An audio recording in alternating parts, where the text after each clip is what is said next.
जय श्री कृष्ण। जय श्री राधे। राधे राधे।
चलिए शांति का दान दें।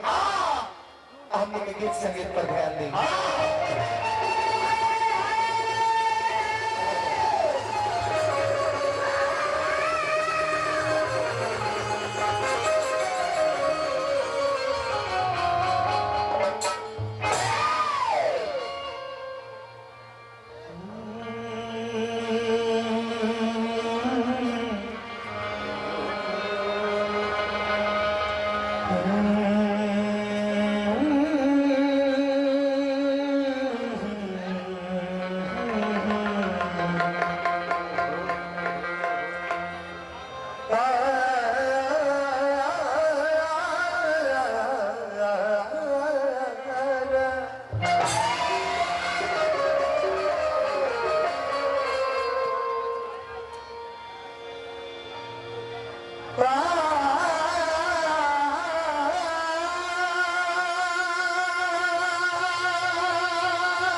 हमने के हिंदू सनातन धर्म में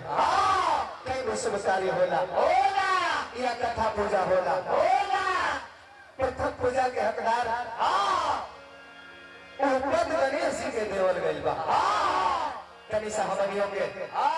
स्तुति कइल फर्ज बनत। वक्रतुंड महा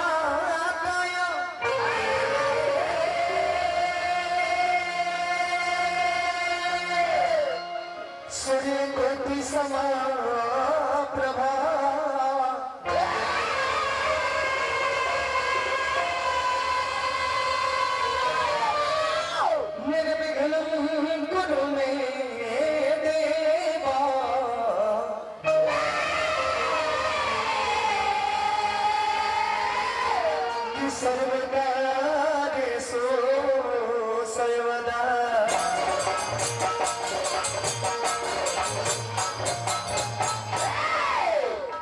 जिंगावेला बजावेला बजावेला करेला परावेला पढ़ावेला सिखेला सिखावेला लिखावेला केकरा दरबार में धावेला एकारा स्वर्ग दानी विद्या दानी माई सरदा है भाई वो माई के दरबार में जाके जाके दोनों हाथ जोड़ी अर्जी लगा के लगा के हमरे बस भक्त बने की माई भाई बड़ा ही सुंदर हमरा एगो लय मन करल बाबू कैसे कृष्ण का वियोग में राधिका व्याकुल बानी कह तारी कि हे श्याम हरि हरि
आप सब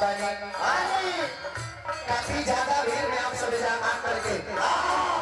और हमने कलाकार का मनोबल आप सब बढ़ा रहा बानी एक खातिर तहे दिल से धन्यवाद आप सबके। और सबसे पहले विशेष सूचना बा कि जितना ही जा ऑडियंस आप सब उपस्थित भइल बानी भगवान कन्हैया के भक्त जन जुटल बानी तो खाना के व्यवस्था बहुत अच्छा रखल गई बा लाइन बाई लाइन सब लोग खाना जाके खा ली। महेंद्र सिंह यादव अध्यक्ष श्री कृष्ण चेतना समिति इस्लामपुर के सौजन्य से पुरस्कार उसका ना हम लोग नहीं खाली पर्ची दे कुछ भी लगे तो पुरस्कार दे के पहली के टाइम में महाराज हे महाराज ऐसा खाली अच्छा सब लोग लाइन लगा के खाए खातिर के उमार ना करी ना जिनको भी खाना खाना है लाइन बाई लाइन आप लोग खाना खाने जाइए और जिनको अभी खाना खाने का वक्त नहीं है वो बैठकर प्रोग्राम देखे बाकी लोग जब खा लेंगे आप लोग जाकर खा लीजिए। खाना तो सभी को है क्योंकि भगवान का ये प्रसाद है सबको खाना है बिना भगवान का प्रसाद खाए हुए यहाँ से किसी को जाना नहीं है। लेकिन यहाँ आप सब जितना उपस्थित हुए हैं मैं सबसे बढ़कर अभिनंदन करता हूँ और अगर बारी बारी से सब पर चरण छू के स्पर्श कर तब रात बीत जाए करना में करे ऐसे इस मंच के माध्यम से मैं सभी को तहे दिल से अभिनंदन प्रदान करता हूँ। एक बार सभी मेरे घर जीवन ताली बजाकर आशीर्वाद दो। काफी अच्छा लागता करके नहीं जी आज के तो बोला कार्यक्रम जौन में हम गए कलाकार और समाज और सबके सेवा में मौजूद बानी बगल में बैठल भाई प्रतिबंधी कलाकार प्रदुमन परदेसी जी चल के आए बाड़े आज के गौनाई में मजा आई बाकी बुझाई कब शांति से सुनम सब है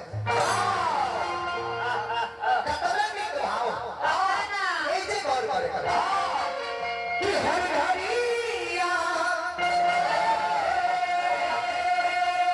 तेरी आई सोतन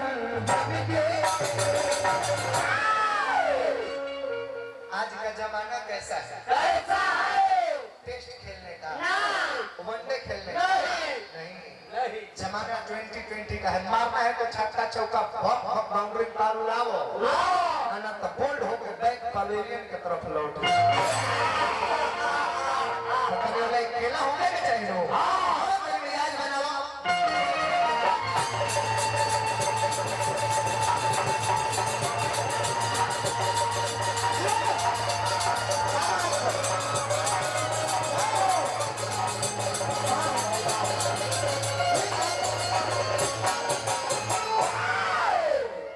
कितना निमन भाव हो गाना पे,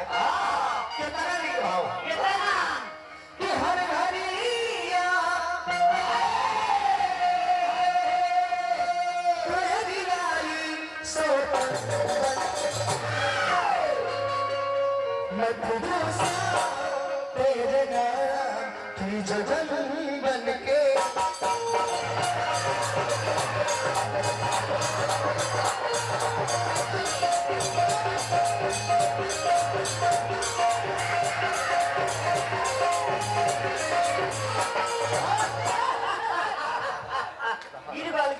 काफी हो। अच्छा झाल गिर जाए तो तालो गिर जाए ना जी, अब ताल गिर जाए तो भाषण चालू हो जाए। कितना के तुम मुंह बनौनी है के जब इनका लगवा गईनी हम नाचे लगनी हम तो सुसुम पानी पिएला। बहुत अच्छा, बहुत अच्छा। लेकिन हमको यही कहना है, इतना एगो लय हो, लैया के सहारा लेके लैका गईले मैया से जाके कहले कि हे माई आज गावत बानी तो तोहरे भरोसे। हई लोग देखो तक के करा भरोसे, के करा तोहरे भरोसे। ते कहता नाल बजावा तारे को तार मर्जी बा, ऑपरेटर भाई साउंड निमन सजावले बारे को माई के मर्जी बा, परगुमन परदेसी इतना निमन गुमटी हिलावे को माई के कृपा होला है जी। भक्त माई से कल के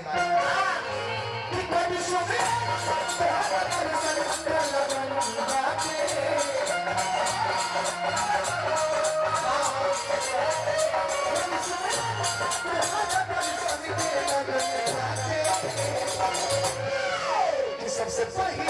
मेरा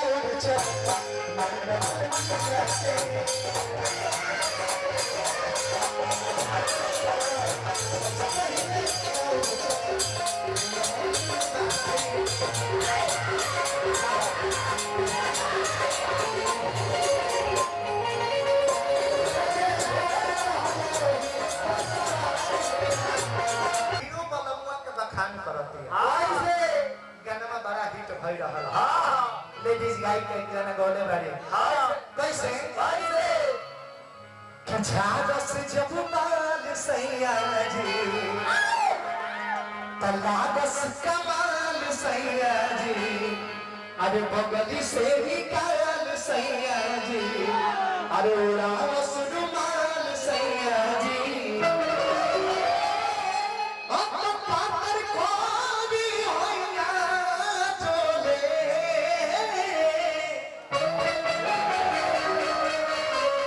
नदिया के पीछे जैसे नैया डोले ओ सही मोरे सैया डोले। एक बात तो हमन पे भक्त जाके गणेश से बोले बाबा बाबा ए बाबा मंगल के ताई के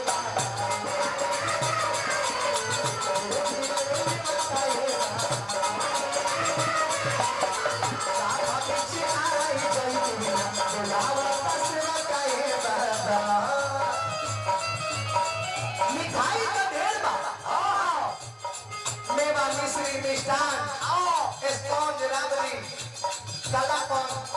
रसमलाई बहुत मिठाई वाले के गणेश जी के कोनो मतलब नहीं थे। वो एक गोलका खाली दे दा गणेश जी खुश हो जाले जगह के नाम लड्डू लड्डू के तमुरिया भावे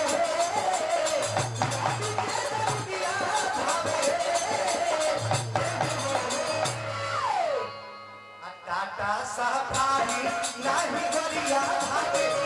सवे सवरिया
माँ का। और इसके बाद हम समय दे देंगे प्रद्युमन परदेसी जी को। और ये भी अपना खड़ा होकर आप सभी को रिझाएंगे, आप सभी को मनोरंजन करेंगे, इंटरटेन कराएंगे। एक बात सब किया है, वो सभी अपना पूरा दोनों हाथ खड़ा करके और माता के दरबार में जोरदार जयकारा लगाएंगे। जिनको माँ से प्रेम है सभी लोग दोनों हाथ उठाएंगे। बोली बोली भाई वाली मैया की एक ही मोजा नहीं खेवा चुप रह तू तो आए लगी ना मन बो बोल सच्चे दरबार की। थोड़ा हमें कंजूसी होता है ना, तो सब लोग आप सभी दिल से जयकार बोल रहे हैं। लेकिन देख रहा हूँ है से पीछे जितना लोग बा, कुछ लोग बगल से कहता जाए तो कुछ लोग कहता माँ के दरबार में हम सभी एक समान है। हमें कोई बड़ा छोटा नहीं है, चाहे वो मेरे दादाजी हो या मेरा बेटा हो। माँ सबकी माँ होती है और माँ से बढ़ के इस दुनिया में कोई शब्द नहीं है। अरे पगले दुनिया में सब कुछ मिल जाती है बट माँ नहीं मिलती। माँ फिर नहीं मिलती। अब पापा जी के हाल तू कहा जाऊंगा, तू तो टीका के दूध पी के घींच के पोसाइल बा। चला के हम पोसाई नहीं नु जाए केहू में पोसा के ले ठीक बा। हम देखना चाहता नहीं, मैं देखना चाहता हूँ कि किन किन भाइयों को माँ से प्यार है। बिना कहे सब लोग हाथ उठाए, माँ के नाम पर सभी हाथ उठाएंगे। कर लोग महिषासुर से न्योता चले जाए, सभी लोग हाथ उठाएंगे। जिन भाइयों को माँ से प्यार है मैं देखना चाहता हूँ, इतने सारे लोग को माँ से प्यार है ना, और अपनी पत्नी से किसको किसको प्यार है।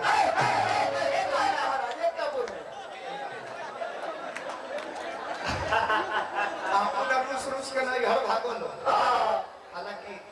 मेहरारू भी प्यार करने वाला चीज होगी, क्योंकि नारी से ये सृष्टि चल रहा है। और हम लोग नारी का प्यार दुलार इज्जत प्रतिष्ठा भुला जाए तो फिर ये सृष्टि चलने वाला तो भाई नारी का, और हर नारी एक दिन अपने होने वाला बच्चा का माँ बनती है। और माँ से बढ़ के इस दुनिया में कोई शब्द नहीं है। पैगुनाई के सुमिरन हम गाए, बाकी हई सब साज करना हुड़का बजा के, शायद यूट्यूब पर वह समझ में खले हो हुड़का कनी दे दिया हो, दे दे लो हुड़का।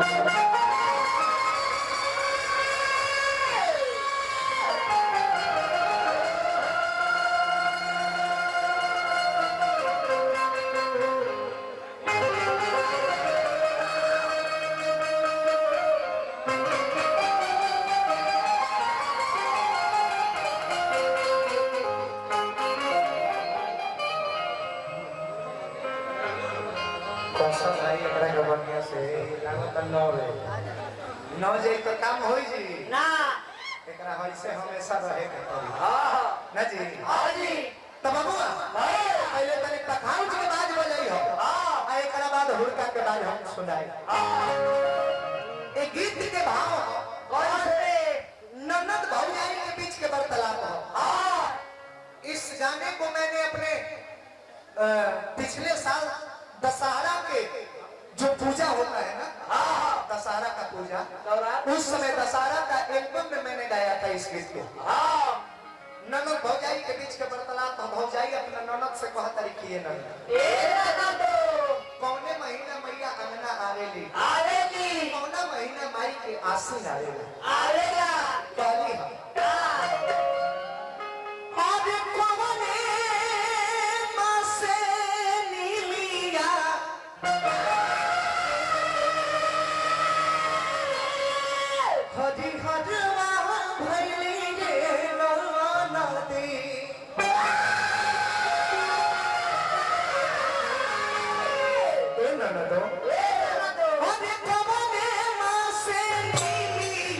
हरी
सबको ये 100 रुपया का पुरस्कार दिए हैं। हाँ हाँ और देखी यह पैसा हमरा के सब लोग दे सकेला। हाँ कोनो रोक नहीं है। कोनो रोक नहीं है हमरा। रवा लोग पैसा दे लो। हाँ आप सभी हमको पैसा देंगे तो मैं ये नहीं कहूंगा कि नहीं आपका पैसा नहीं लूंगा। नहीं यहाँ सभी हमको पैसा दे सकते हैं। हाँ देखिए तो सुरेंद्र कुमार जी हमको 111 रुपया का पुरस्कार दिए हैं। दिल से आभार, बहुत बहुत धन्यवाद आपको। और कलाकार का पैसा देने से कोनो कमी ना हो। ना होला। सत्येंद्र भैया 111 रुपया दिले बनी नो। हाँ बिहान जाके देखिए जहाँ से 111 रुपया दिले बनी वहाँ 222 रुपया हो जाएगा। हो जाए। मजाक नहीं की बात। ना मैं सच बोल रहा हूँ। हाँ अगर आप 100 रुपया दे रहे हैं कल 200 हो जाएगा। हो जाएगा। आज 200 हमको देंगे, कलाकार की दुआएं लगती है, कल 400 हो जाएगा। हो जाएगा। आज 500 दीजिए, कल 1000 हो जाएगा। हो जाएगा। यकीन नहीं है? नहीं यकीन नहीं है? नहीं। तो आप लोग 5-5 हजार देकर देखिए ना। सर दे दीजिए बिहान 10,000 हो जाएगा।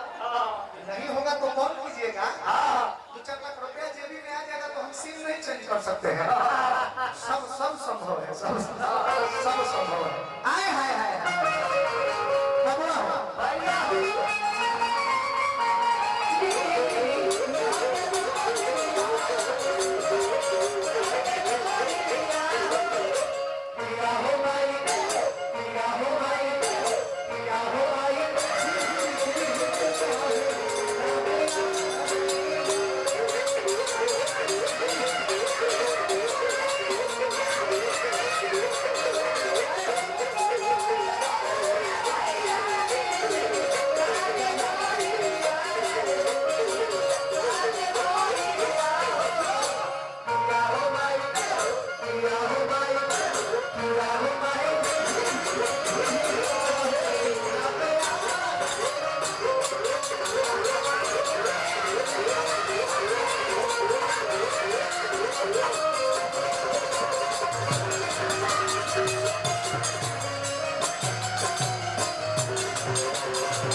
जोगी वाला लोग भीख मांगे खाते आई है। सब अपन भाव ले लियो, कवारी बनले बबुआ। दरवाजा बना के भाई योगी ए भाई ए बलिकार ए दरवाजा पर मेरी बात हो। अरे के बाबा ए बाबू भगवान कृष्ण लोग के भला करी है। ए जोगी के झोली में कुछ दान कर रही है बाबा। जय गुरु गोरखनाथ। जय गुरु गोरखनाथ, जय बाबा महेंद्र।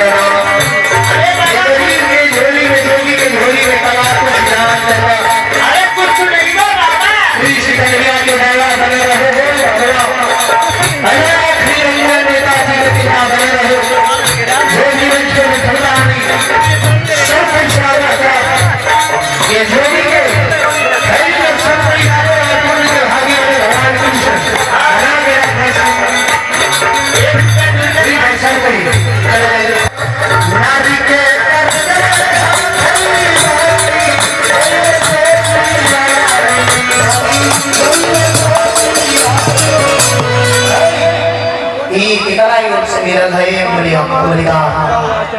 मुखिया जी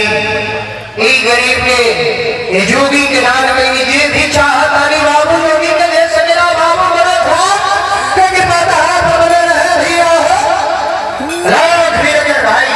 माना नहीं कर दे भी देवे ना दे सकेला भगवान ऊपर से देखा जाए के भगवान कृष्ण भगवान के नाम में दान कर हां ये हमारा तुम्हें नहीं होगा हार्दिक हार्दिक स्वागत कर दे भी देना चाहे भाई दे सकल है मेरे जी ले जो ब्लैक कोट पर ऑपरेटर है जी ओके देखो कादुर का दर्शक का सर का परसवा जगह जान बनकर भाई का सगरा हो भाई ना बिके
कहीं का झाल के जवाब नहीं किया है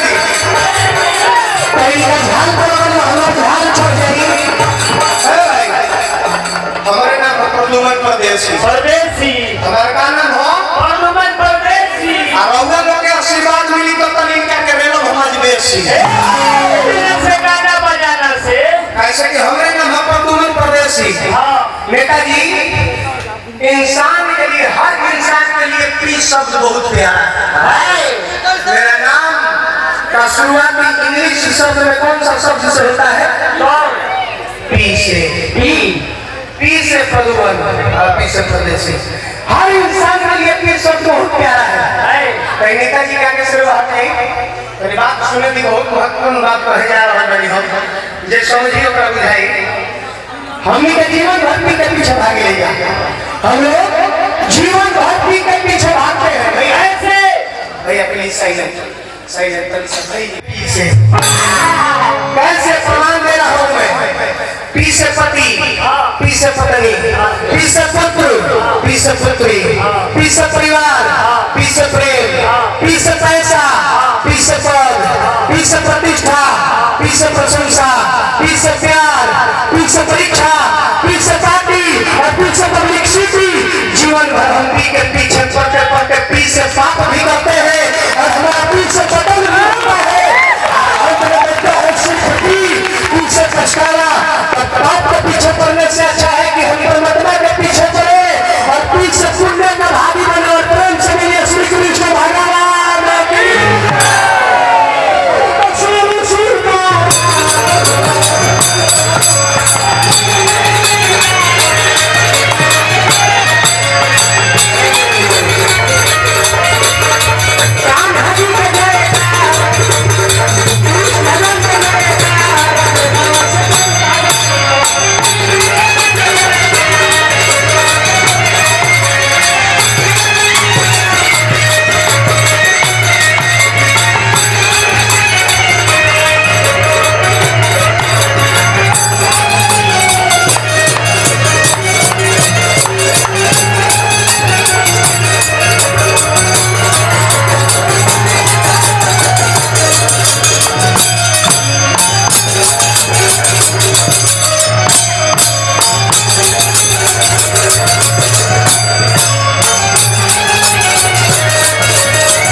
तुम्हारा तो दादी की रात को भी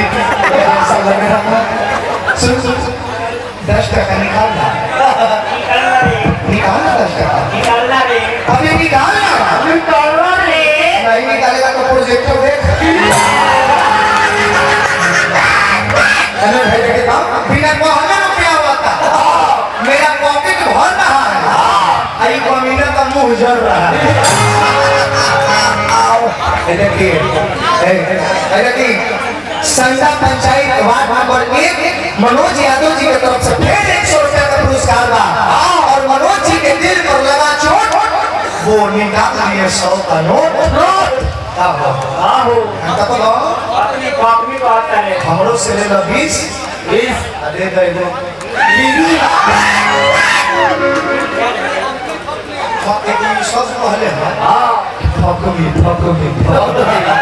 आप सब सुने हैं जो यहाँ पढ़े लिखे व्यक्ति होंगे वो सर्च मारिए गूगल पे कि फकमी का मतलब क्या होता है ये गाली दे रहा है कि नहीं मुझे करो प्लीज क्या करो जाने वाले अब फकमी मतलब था कि लोग से फकमी लोग फकमी कहीं लेकिन अब तक 5 मिनट हम लोग जिस अवसर पे आए हुए हैं, जिस अवसर पे हम लोग आए हुए हैं, भगवान कन्हैया का आज जन्माष्टमी है। मतलब जैसे हम लोग जन्म दिवस मनाते हैं तो इनका जन्म दिवस है। आज ही के दिन इनका अवतार हुआ था। कृष्ण कन्हैया जब और पापी के अवतार होला तब भगवान के अवतार होला तो के संहार करे। जब फिल्म में विलेन अत्याचार करेगा तो हीरो के एंट्री होला विलेन के सर्वनाश करेगा, ओकरा साम्राज्य के फसावे खातिर। तो ही तरह कंस अत्याचार कइले बा आ काहे खातिर कन्हैया जी के अवतरण भइल बा। इहे कहानी रवा सब हम सुनाई। बबुआ भैया ए जे भाव उग्र सेन के पत्नी पवन रेखा जिकर नाम रहे जाने की बन बिहार करे खातिर सखियन के साथ में ज्यादा लगे कहानी हम जाए ना कहे कि हम सब लोग के भावना समझ सके नहीं कि करा काम बन रहा। तुरंत में इसके बाद मैं आप सबके लिए नया चटक गीत लयदारी भी गाऊंगा, लेकिन 5 मिनट आप लोग प्रसंग ध्यान से सुनिए। उग्रसेन की पत्नी पवन रेखा चल हली कहाँ वन विहार करे वन विहार करे खातिर सखियन के साथ में चल हली पति से आदेश ना दिहल। जब जंगल में पहुंच गई बारी हरा भरा घनघोर जंगल चारों तरफ दिख रहा बा। सखियन से कहली कि ए सखी हमने के वन विहार करी जाएगा। अरे जे जवन जवन चीज देख के आई ए जाना के सब लोग के बतावे के बबुआ भैया चल दिया आ सब लोग अलग अलग मारे में पकड़ता। कभी के कल्पना होगा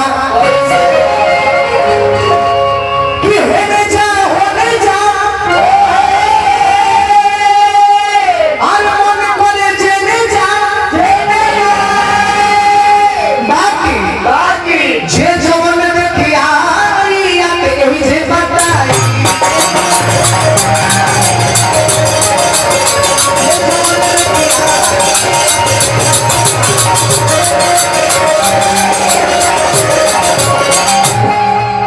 पैसा लेने दीजिए। गयासपुर पंचायत वार्ड परिषद उम्मीदवार गुड्डू कुमार गंगा बिघा से हमको 100 रुपए का पुरस्कार दिए हैं। आपको दिल से आभार प्रकट करता हूँ। आपका सब सोचा हुआ मनोकामना पूरा हो।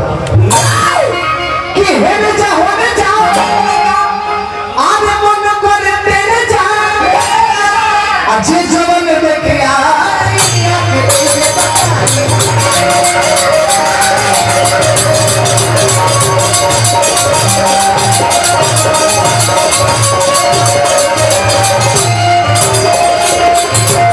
सब लोग के विधान बता दो कि तू हई रास्ता धर, तू हई रास्ता धर आ सखी लोग ढेर रहे लेकिन सब लोग अकेले अलग रास्ता में कीजिए। जो उनका ज्यादा देखे हुआ कि सब लोग के बता दी तब बुझाई कि सब लोग सब जेल देख ले ना जी। हां जी अरे अकेले घूम चलली रे छोड़ कैसे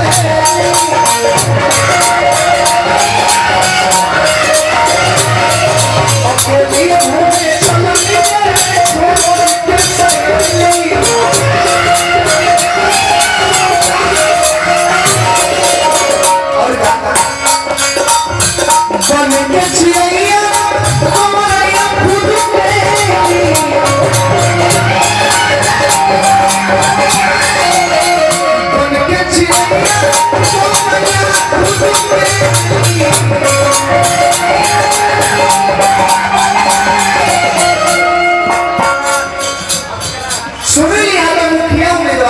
संडा पंचायत से हमको फिर 500 रुपए का पुरस्कार दिए हैं। आप सब थोड़ा एक ताली बजाकर मनोबल बढ़ाइए। सुनील भैया मुखिया का उम्मीदवार है। मैं ये बंसी बजोरिया से प्रेम करूंगा कि उनमें वर्तमान लगे और फिर इसके बाद समय बढ़े, उसके बाद उनमें जिला परिषद का लेवल लगे और उसके बाद क्या लगे? उसके बाद एमएलए बने, विधायक बन जाए, और उसके बाद संसद बन जाए, और उसके बाद मैं तो आगे ही सोचूंगा ना। मैं भगवान से प्रार्थना करूंगा सीएम बन जाए, चीफ मिनिस्टर, मुख्यमंत्री बन जाए, और उसके बाद पीएम बन जाए, प्राइम मिनिस्टर, प्रधानमंत्री का पद लेकर बैठ जाए, उसके बाद राष्ट्रपति बन जाए, फिर आके वार्ड में नॉमिनेशन कराने।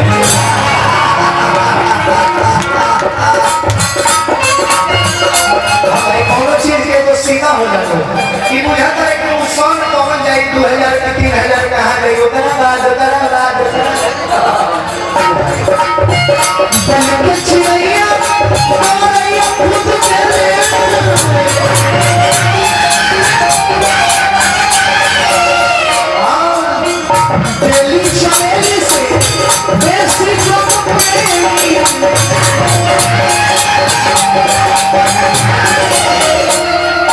अकेली घूम चली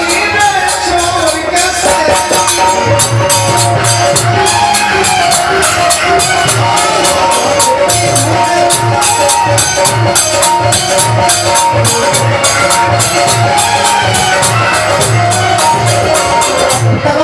कोई भी बगीचा बनवानी के घूमे जाला, जितना भी पेड़ पौधा रहेला ओकर पाता धोके धोके हमनी के सेल्फी ली ले जा, मजा ली ले जा। बराबर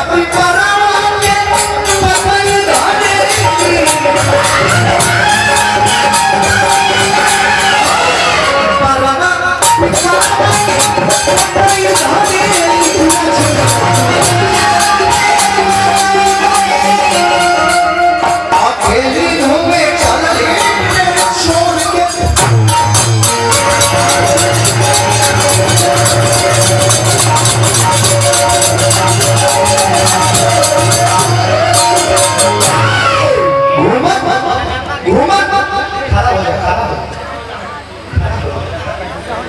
जैसे पवन रेखा आगे बढ़ता है धीरे धीरे बन के शहर बढ़ता है, ताले सामने देखे के मिलता कि उनकर पति देव समन में खाड़ हो गई। पति से पूछ के आई ना रहे अजब पति देव उग्रसेन अब में आके खाड़ हो गई। तो रुक जा, अशोक यादव जी महरोगा मारो गोरैया नेताजी का भगीना की ओर से पुरस्कार का हार्दिक अभिनंदन। जैसे पवन रेखा घूमत घूमत आगे बढ़ल बारी सब नहीं उनकर प्राणनाथ ठाड़ हो गए। कहली जे हे स्वामी ई जगह का कर रहल बानी,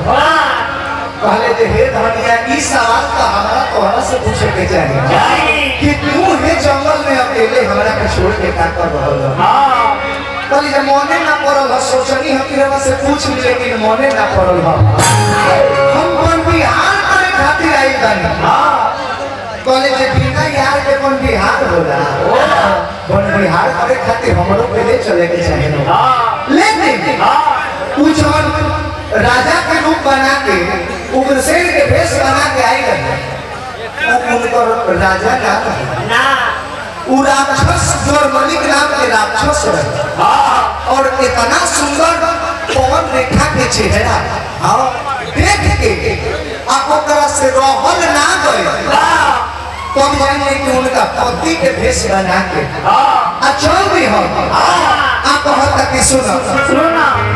बिना यार के बन बिहार ना बोला। ऐसे हम चाहता नहीं कि मनवा को दे करती बनवे में।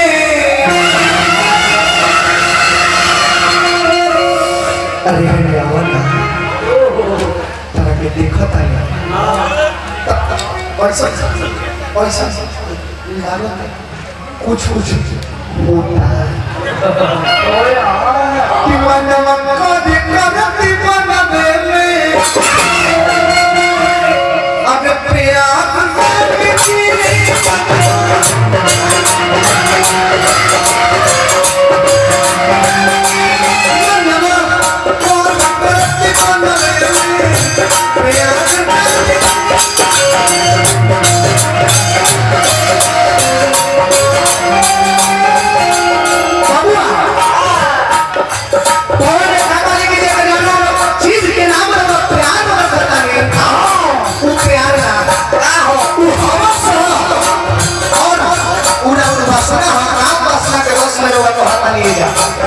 प्यार होना ई हरो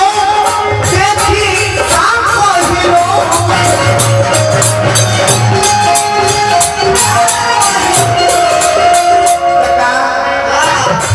जब जब होए नहीं माने जब होए नहीं प्यार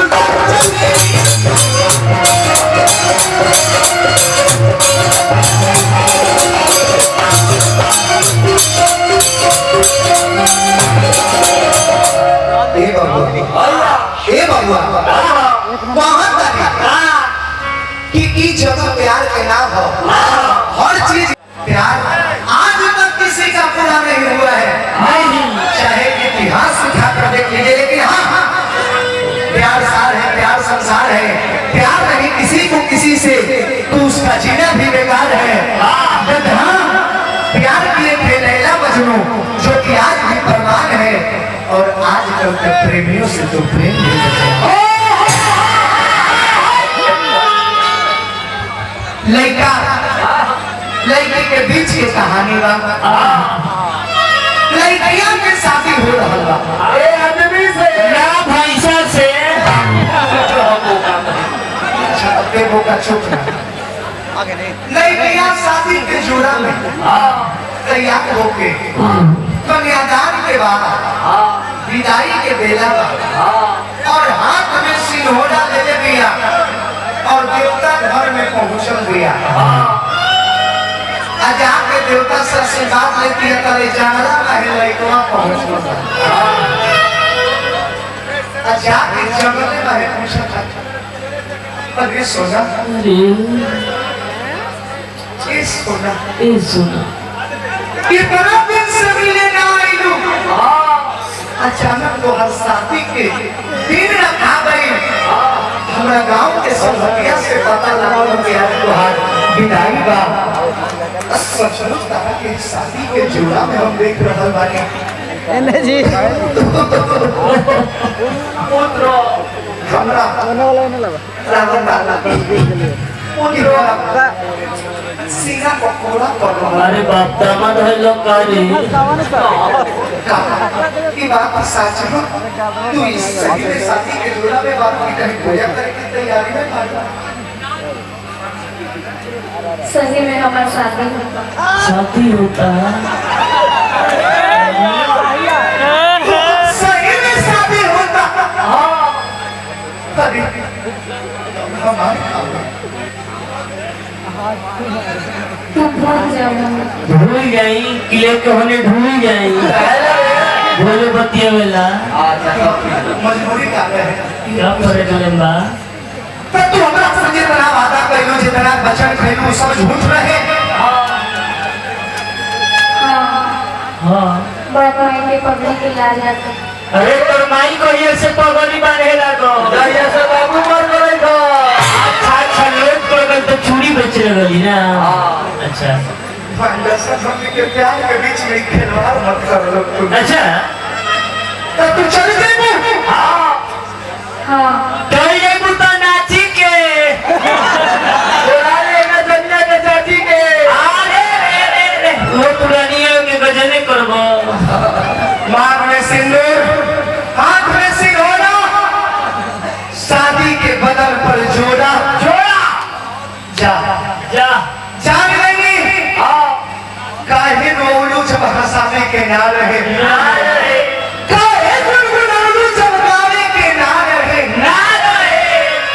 आज आंसू पोछा अपनी एगो प्रश्न बनी मतलब भुवन आज आंसू पोछा एगो प्रश्न बन के हाँ काहे मोहब्बत कइलू जब निभावे के ना हमरा से जियन नहीं जाता हमरा में कमी बाकी हम भूल नहीं पावत आई हमरा के याद नहीं कर पावत जा जान रही देखो हमारे हालात एक जगह रहती रोली में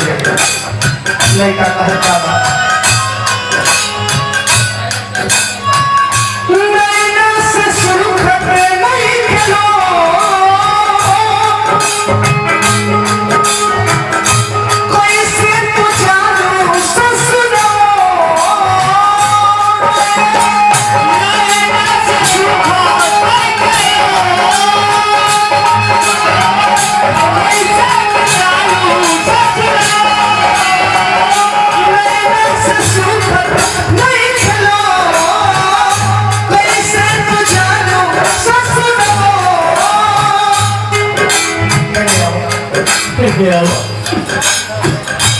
दुनिया लूट के मोना हथेली अनुसी होना चल देलु सीना से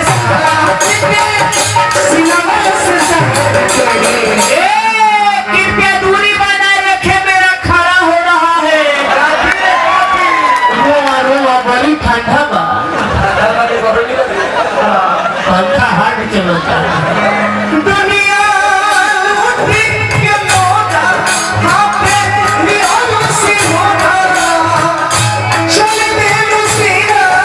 से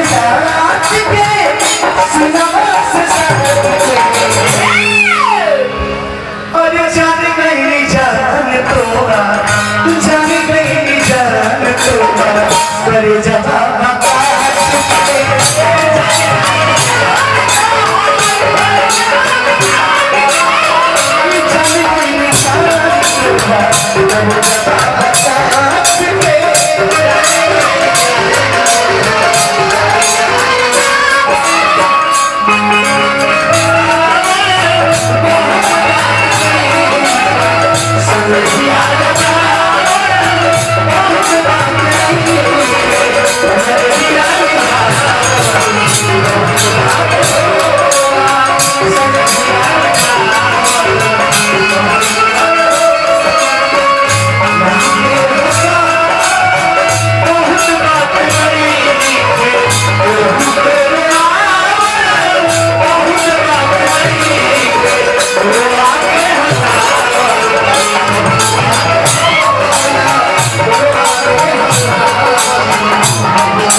सोया करते थे गम होता था तो आंसुओं से इसके आंचल भिगोया करते थे वो दिन ना रहा जमाना बदल गया अरे मुझसे तो मेरा खुदा भी बेवफा निकल गया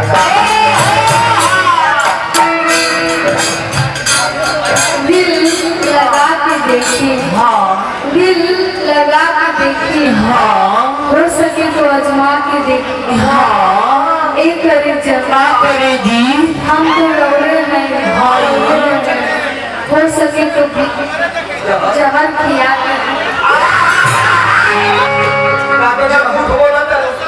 जहर पियावे के बाद जहर न खियम तू कैप्सूल खियम घोट देगू आज हमारी जिंदगी जहर हो गई बा भाई कहाँ बोली और कैसे बताई कि प्यार भी का अजीब होला कि प्यार भी का अजीब होला सच्चा आशिक के आंसू ही नसीब होला ऐसे तो दुनिया के हर मोड़ पर ठोकर मिलेगा लेकिन कुछ खास ठोकर उहे देला जे दिल के काफी करीब लड़का कहता जमाना रहे और जाना रहे अपने हाथ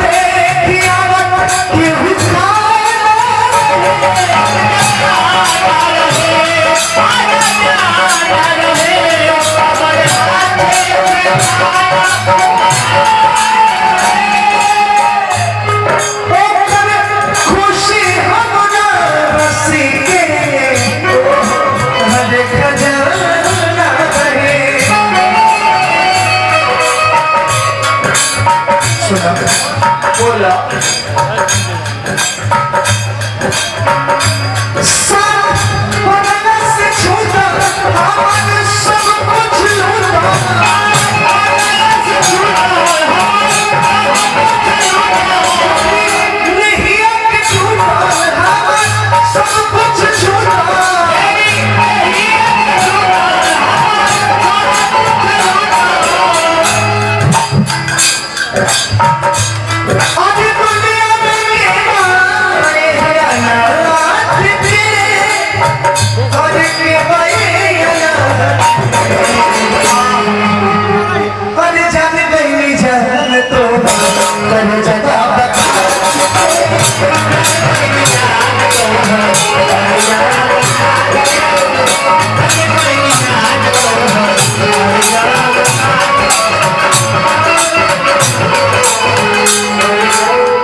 नेताजी के भगिना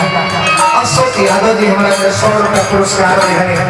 हार्दिक अभिनंदन रहे। ए भैया हाँ भैया अशोक भैया बोलो भैया ई रोज हमारा से आके हाँ आए तो रोज रोज के ताना सहला से बढ़िया बात के एक तरह से फाइनल पूछ लेता है। अब ये तो हम बोला था नहीं भाई ए भैया एकरा चलते कान ना कही एक बात पहिला एकरा चलते कान ना कही एक बात पहिला एकरे चलते हाँ अपना बाबूजी के नए ओढ़ना कमर बेच देले रहे। हे महाराज हो कमर फाटा है तू कैसे ले कर बाबूजी तो सुतर पार हलका मारवा हाँ सुतरनिया फाड़ के निकल गईली एकरे चलते हाँ इसके चलते हाँ मेरा 5 एकड़ जमीन बेचा गया। अरे वही जमीन पड़ती था उस पे कुछ नहीं होता था गाँव का लावा बहता था उसमें इसी के कारण भैया मैं क्या बताऊं 4 चक्का गाड़ी बेचा गया। अरे वो भी गाड़ी का बाड़ी था सच बताइए बुलाने के बाद बाबूजी 20 रुपया 10 कलम कॉपी किने ला हाँ उनमें से कलम कॉपी ना किन के 10 रुपया के करके आलू चॉप समोसा खिला दे। हाँ 10 रुपए के कोई दाढ़ी बना दी पारस भाई हमें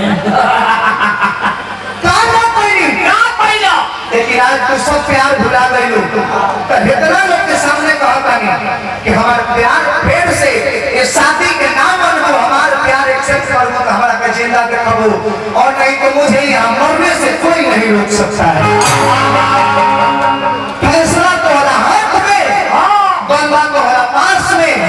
डिसाइड करना था चाहो डिसाइड करो सुसाइड करो की का करी सिटी मारता रह तू ए भैया भैया अच्छी बैठी ना हमारे और क्या चाहता रे मर जाई जाए मर जाए अरे रिस्पेक्टेड घर की लग रही है रिस्पेक्टेड घर की अरे मन में बनाई के रे के माई के अच्छा कितना लोग हंसत तो तोरा लाज नहीं लागल अब से कह दे की बात झूठ ना लगे और देना तो पक्का मर जाए मर जाए मर जाए अरे मर जाए मर जा धीरे धीरे सीढ़ी चढ़ती है पक्का मर जाए मर के दिखाई मोर एक बार कहते फाइनल मर जो अरे तोरा बहिन के जो और तू हंसा कर कमर में दिल टूट गई तू हंसा कर जो आज एजे मर के दिखाए जो अरे जाने नहीं जान तो अरे आओ लाजे भाई घर के सीसी अरे आओ एक बार काना ना जो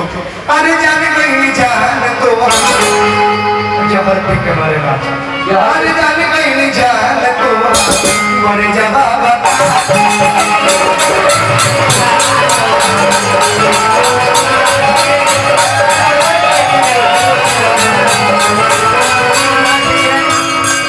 अरे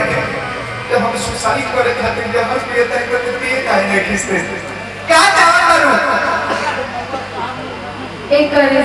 करे जी काम तो रखे था कर अरे कितना था हाथ रहलू आज दिन हम काम तो खाए निकल जाएगी थाहा प्रलु मुझे सासू के जहर पिया करनी जहर है हो भैया ना ये पाउडर के दीवा है ना हम तो तारा के खावते रहनी हो कि तारा कहां में अप डाउन पहुंचो लेकिन जाएगा प्यार करे नु तो कनी एक बार आई लव यू कहता बोल बोल पहले रवा कर पहले हम कहे अच्छा ऐसा बात नहीं कि हम तार जवाब दे हम अच्छा आई भैया लोग की साइड करी पहले मैं बोलूं आई लव यू पहले ये बोले पहले सो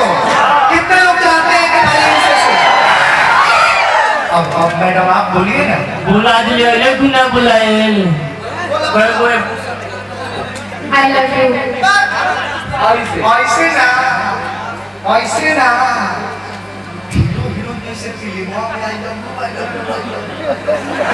अच्छा अच्छा अच्छा 5 लीटर फीमा में हां वो I love you I love you, I love you, I love you, I love you, I love you, I love you. I love you. अरे कहिए के पुतू अपन मन काहेला बतियावेला इनका रिप्लाई हम कर दी इनका रिप्लाई कर दी आई लव यू 2 3 4 5 6 7 8 9 10 11 ना होई ले 11 मतलब 11 हो खेला पुरस्कार हमारा कृष्णा चौक समिति कृष्णा चेते समिति कोषा अध्यक्ष और यूथ क्लब के अध्यक्ष अरे हरियाणा को जी आप कहाँ चंद्रवंशी जी के तरफ से पुरस्कार मिलल 100 रुपया हार्दिक अभिनंदन हमारे नृत्यांगना के पुरस्कार 100 रुपया मिलल संडा पंचायत के वार्ड नंबर 1 प्रत्याशी मनोज यादव जी 100 रुपया हमको नचिकेता को दिए हैं हार्दिक अभिनंदन है और अरे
और नीचे तो जाना हाथ में जावता है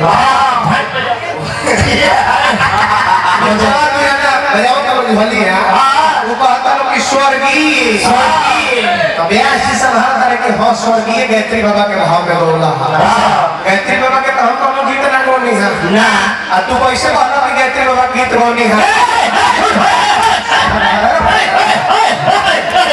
एक कचारा मत अभी रात बाकी बात है किसी का भी बात नहीं बाकी बात हम जनता जनार्दन से ही पूछना चाहते नहीं देखिए वो करने बोलने के चाहिए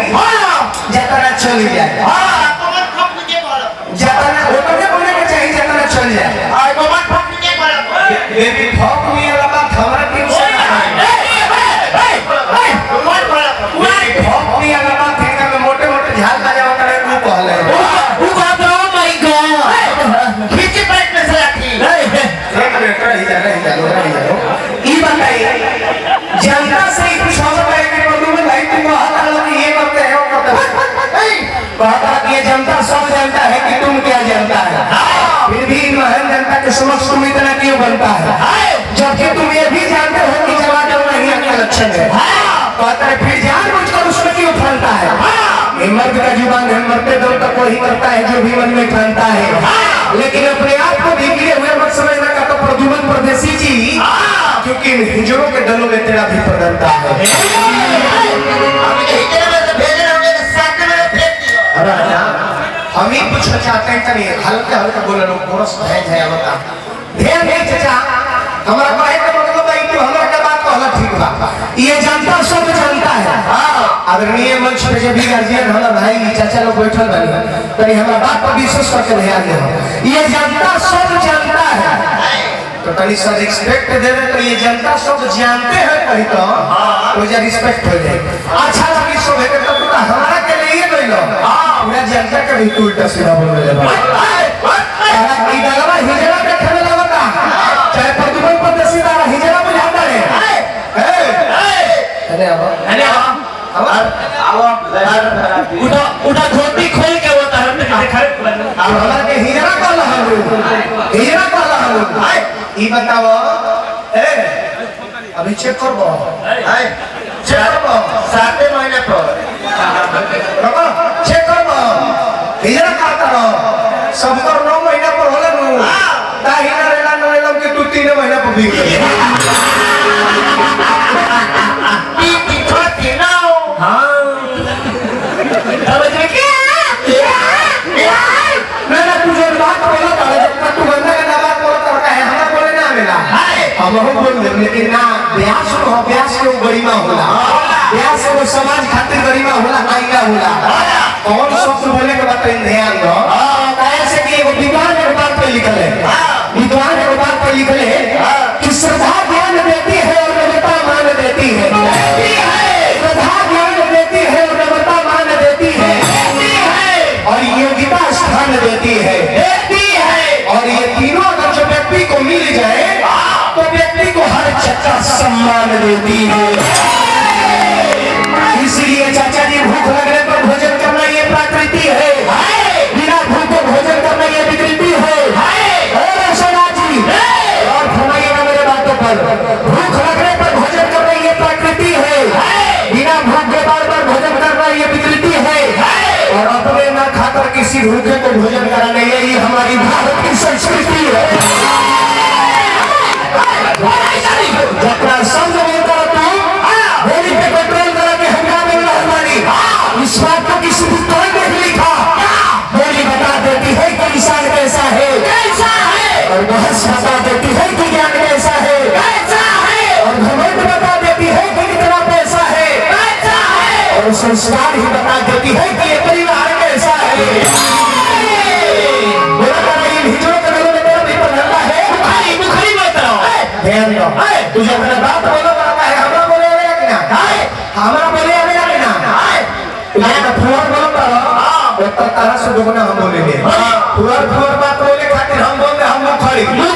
फुवर बात बोले खातिर हम बोल दे हम मुखारी लेकिन काहे नहीं की बोलो काहे ऐसे कि तारा इस व्यास लोग से प्रदूषण प्रदेशी के मुखारी हाली सरे नाव खोली झट नाव खोली हाली नाव खोली ये आगे चले के तने खड़ा हो जो आगे लोग चले के बड़ा तार मंदरा खो बेटा आ तेरे बात चला वही के छाप खाने से चल रही है क्या जो ने फटा सुना सुना तारा से हम बहुत प्यार करीला आए तारा के बहुत मानीला बहुत जानीला का हमारा प्यार एक्सेप्ट ना करबो एक्सेप्ट करला नहीं ले आओ देखना बहुत खाल है गिर जाएगा क्या ये थोड़ा में से मुझे हम तारा के बड़ा मानीले जानीले बहुत मोहब्बत करो Don't touch my sweet body.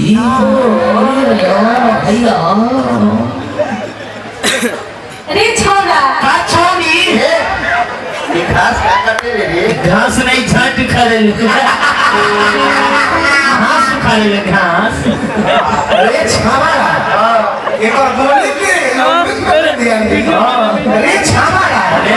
Video करेंगे अरे छोरी नाम बता रे हमारे पीछे ते दौड़ में कि हम ही थोड़ा आगे दौड़ी अरे छोड़ा है जवानी तोरा से ना समझ में आई आए इनका सुना समय में इनके बाबू से संभलवा दिया इनका बाबू तनी काला बड़े आध्यात्मिक भाषा ज्ञान पहले तो बोलो तो जवाब देना जरूरी मानो लय बाबूरा खेसारी लाइ जादव जी के हो बहुत दिन पहले हिट गए रहे लेकिन आज मियां जी मन लकी गई तो हमरा गावे का मन कोइला सा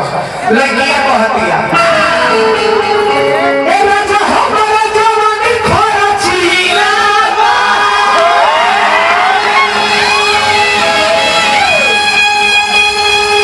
अब कृपा की तुम्हारा कुछ ढीला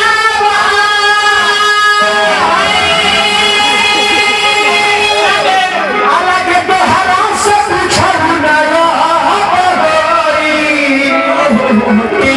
किलो मत सुनो सुनो टीला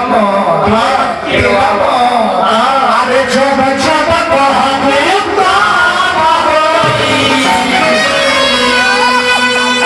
बाकी लोग भगवान अपना सुंदर शरीर बना के धरती पर भेज देने का है खातिर कि इंसान धरती पर जाई तो राम नाम के भजन करी लेकिन हम भगवान के भजन नहीं खींचा करो जे जहां पर खाली लोग हाथों के फेरते पड़ो चला सुना जोड़ी के कंट्रोल कंप्यूटर में करो बिना परमेश्वर ऊपर बैठे भाई हाथों में बहुत सा जे जिसे कर्म कर ऊपर गए पर कर्म के अनुसार भगवान फल दिए निमन कर्म करो तो निमन जो निवे जेबो और करो तो और जो निवे जेबो धरती पर जे विराट सब कोई सोचेला कि हम अपना मेहरारू के भतारे होई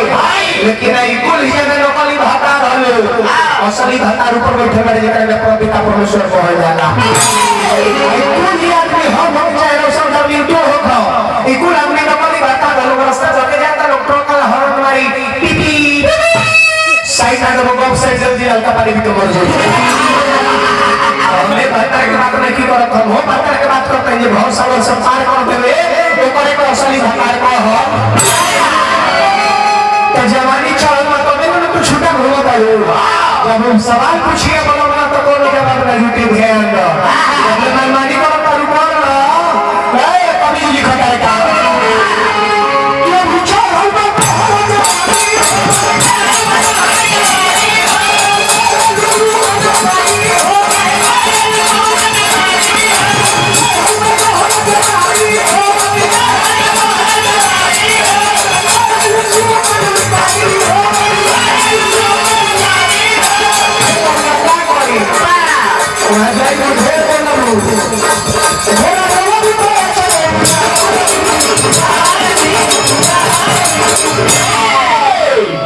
सुनो मेरा बोलो को जा के अच्छे में ही रखिया उधार दे दी अच्छे में आदमी जो किया उधार दी है और सब चल दी मेरा बोलो को ही रखिया उधार दी अच्छे में मोतिया अरेली जावा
चुटकुले वाले वाले तो हमर को हाल फौज बनो हां काहे की रहे दे का दिया ई हमार बात कहले हां का तो हम चेक कराएगा ये डॉक्टर से डॉक्टर कहला कि इस पेशाब को कल लेकर आइएगा बताई तू बके पता तो मौगी हमर गिरा देला अपन ले थिएटर हां मौगी को पहले बड़ा तो हमरो मौगी बोल मौगी गिरलो तो कहे ना दू गुट चाट ले लो तो चमड़ी के काम करे आप लोग क्या करब करो यही तरह रोशन राज जी के हां बियाह हो के आई हां चुनरी कर करे चुनरी रे देखी चुनरी बोल रही है चुनरी हो चुनरी लेके भाग को कहाँ से अंडा बेचो ले लिए बने पड़ती है रोशन है